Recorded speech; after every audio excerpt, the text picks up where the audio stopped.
Opisyal na lumagda sa isang kasunduan ng Metro Manila Development Authority o MMDA at Commission on Elections sa COMELEC para magkatuwang na pamahalaan ng maayos ang pagsasagawa ng eleksyon sa susunod na taon. Sa ilalim ng kasunduan, pinahihintulutan ng MMDA ang COMELEC na gamitin ang command center, mga kagamitan at personnel ng ahensya sa mga bagay na nauugnay sa koordinasyon, komunikasyon at monitoring para sa national at local elections sa Mayo 12.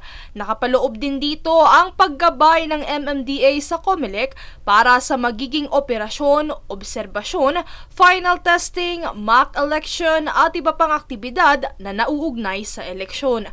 Bukod dito ay kasama rin sa kasunduan ng pagbibigay ng sapat na manpower, mga kagamitan at logistical support ng MMDA para alalayan ang mga election officer ng Kalakhang, Maynila maging ng main office nito para umasiste sa pagtanggal ng mga unlawful election material. Samantala, lubos naman ang pasasalamat ni COMELEC Chair George Erwin Garcia sa pagpapaunlak sa komisyon para sa mga tulong na ito ng MMDA.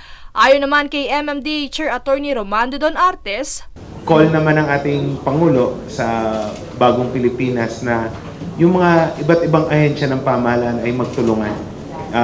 Hindi lamang stand-alone sa agency, ikaw lang.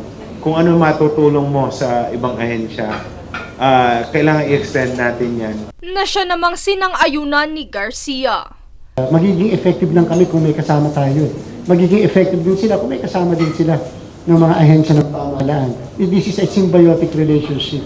I scratch your back, you scratch mine. Because in the final analysis, we belong to one government, and this should be a whole of government approach, if not more particularly, a whole of nation approach. Princess Castro nag-uulat para sa One Media Network.